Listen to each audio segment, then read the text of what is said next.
Hi small kada, welcome back to my channel. For today's video is malalaman mo yung mga bagay na hindi mo alam kung matatawa ka o maiinis ka kasi ginawa mo when making YouTube videos. Ano ba yon? By the way, I'm Aaron. I share tip for small Filipino YouTubers kung paano nyo ma-achieve ang success sa pag-YouTube. Bakit ko ba sinasabi itong mga bagay na to? Kasi based on my experience, para sa inyo small kada na i-avoid nyo yung mga mistakes na ginawa ko para hindi rin kayo ma-frustrate. Kaya simulan na natin. Unang-una na dyan is kung gumagamit kayo na external microphone or yung mga headphone is yung hindi pag-plug in ng microphone jack ng mabuti dun sa phone mo or kaya sa camera mo. Minsan kasi parang kala mo na isut mo na ako yan pero hindi pa pala siya nakatodo.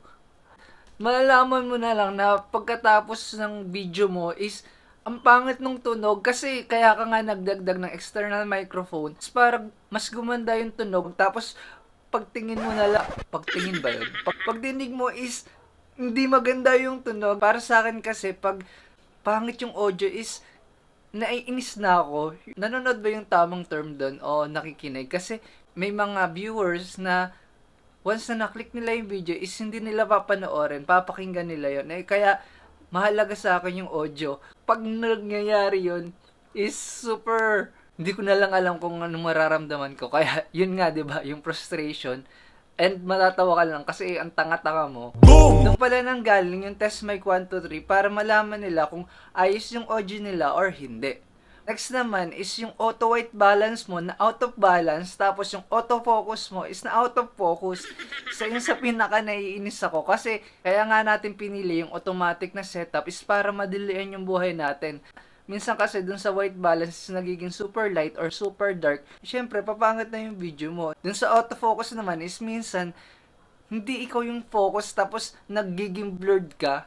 Lalo na pag hindi front camera yung gamit mo is ang hirap mga pa na after mo lang malalaman na hindi ka pala nakafocus. Kaya ang fix ko doon sa problema na yun is nilalak ko na lang yung mga parameters na yun. Pangatlo is yung hindi mo napansin na lobat ka na pala. Yung tipong inaantay mo yung sunset tapos nag-aabang ka yan tapos biglang mag-blink siya. So Hindi mo weird. na maaabutan kung kailan yung moment na inaabangan mo, tas wala ka pang battery, hindi ka ba ma-frustrate nun? Ba dapat naisip mo na sana meron kang power bank para in case of emergency. Yun, nangyari na rin sa akin yun. Siyempre, learn experience na yun. Kaya, magdadala ka na rin ng extra battery or power bank. Another one is yung full memory.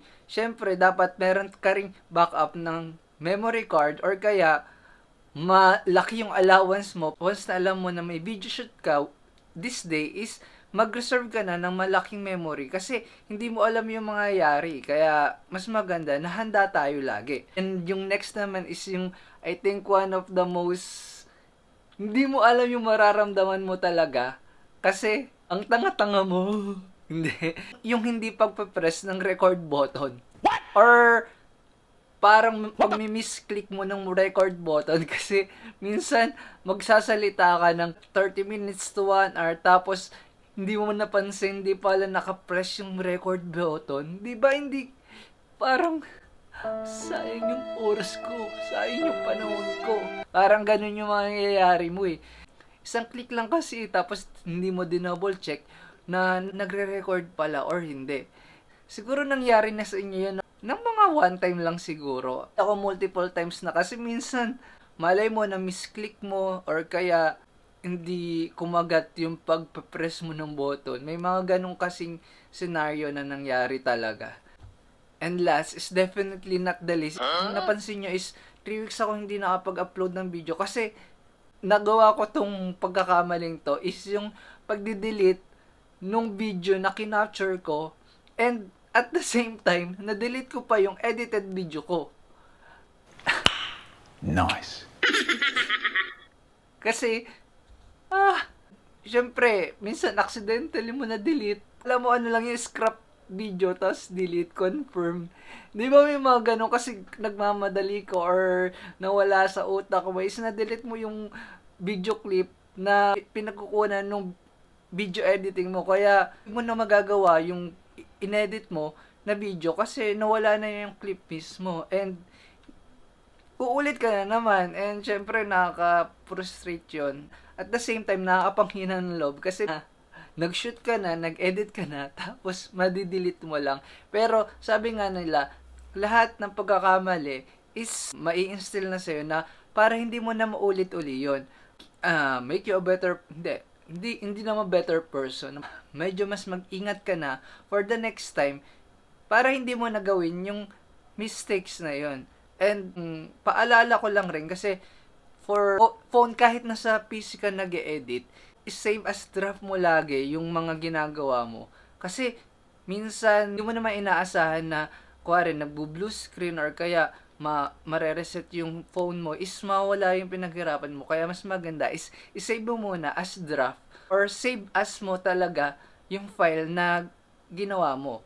Yun lang, small kada. Kaya kung meron pa kayong mga ginawa na hindi mo alam kung mapoprostrate ka or matatawa ka na lang, comment down below. And if you like this video, don't forget to share, like, subscribe, and click that bell button para updated kayo sa mga latest videos ko. And if you don't like this video, may mga other videos pa ako baka magustuhan ninyo. Kaya see you next week. Paalam! Huwag niyong gagawin yung mga ginawa ko, ha. Kaya, bye-bye uli. Pa-subscribe na lang. Pa-share, subscribe. Thank you. Bye-bye! Shoutout pala kay Kuya PJ Reyes, tsaka kay Jerwin Vergara. And thank you sa panonood sa channel ko. So, bye-bye uli!